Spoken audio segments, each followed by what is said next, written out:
Coach Haverdill. 3 champs on the night. Yeah. All right. I was impressed.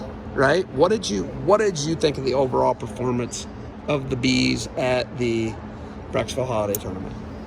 I mean, I think the tournament was pretty dang good. I think we had we had a couple bad losses, and we had a handful of good wins. I think ultimately going 5 for 5 in the semis here was a big boost for us, and I thought we wrestled well in the finals as well. Hafner does this crazy step over. Yeah. Multiple times. Yeah. Against a wild, go for broke, insane guy in Van Gundy. Yeah. Right? And he does it. And he keeps trying it, and he doesn't stop.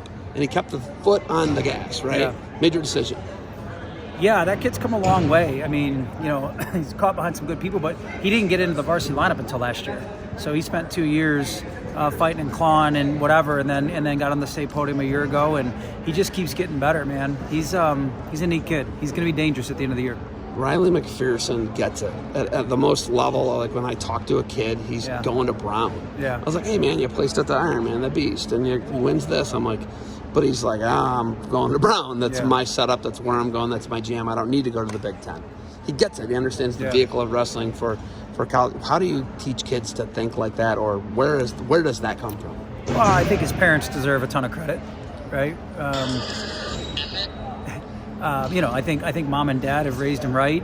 He had an older brother that went through the program, so I think he's been around wrestling in the program since he was a little guy. And we've been fortunate to have some other alumni do the Ivy League thing. We have a coach on our staff that wrestled at Princeton, and we currently have an alumni at Cornell. And so I think that they understand the value of Ivy League. It's a big deal. Yeah, I mean, you're basically Mount Union. That's an Ivy League. Yeah, a lot of people consider that Ivy. Yeah. Okay, but you got, and then I talked to Hafner. Hafner's like, I'm going to be an electrician. Man, my phone has been blowing up. He wrestled in the College Open before the season started, and he won it.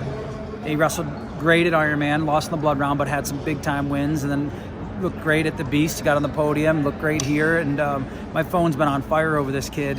He just doesn't love school.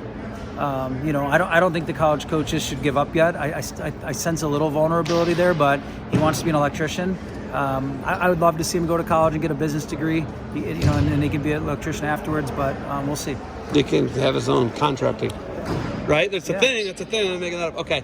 And then you look at Rylan. Rylan's an explosive freak, right? He does the things that he does against, I don't know, Dom Minaretto, right? Yeah. Like what he did to Worcester. Worcester was wrecking everybody. Yeah, that kid had an impressive tournament. And then Rylan just folds him up like a lawn chair.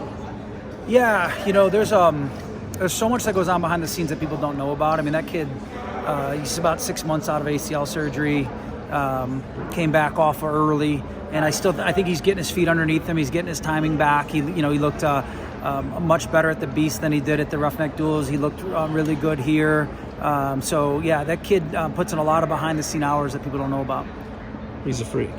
He's pretty special. He's really good. Yeah. That was crazy how he just ran the corner on him. It was almost like a cradle, but not quite. Yeah, he's incredibly fast. He's, like I said, he's getting his timings back. He's strong as can be. He's super disciplined with his diet, no weight issues. He does the little things right, and that adds up. Okay. What do you guys got from here? You got Perry here? Maslin Perry in a duel Friday night on our auditorium stage. Yeah. Never ends. No, you go Ironman, and then we wrestled Perrysburg and Lowell in a duel after that, and then we went Beast, then we came here, and then it's Maslin Perry. Yeah. You're crazy, man. Okay. How do you get all these people? There's literally you have hundreds of people. So we have 62 kids, I think, on our roster. So that's pretty crazy. So that's a lot. But the families are amazing. The culture in our program right now is second to none. It's awesome. I asked Scotty Burnett this, I'll ask you. I mean, two real different guys. Are you guys delusional to think that you can beat St. Ed's? We lost Evan Rizzo for the year for an ACL, and we were very high hopes heading into this year. Evan's 20 plus points, I think, at the state tournament. That's going to be tough for us to overcome, but we really like our team. We like all 14 guys, and the goal is to continue to wrestle better. Maslin, Perry, Perrysburg, St. Ed's are all really, really good. We'd love to be in the conversation. Kaufman's got guys. Yeah. Kaufman had a heck of a tournament. So deep, man. It's unbelievable. All right, I see your daughters are waiting. They look like the Russian dolls. They're like 3. Yeah. All right, and then there's your wife. So the boss is here. You got anything else for me? No, I appreciate you being here. Coach, thank you for the time. Good luck moving forward. Thanks, Seb.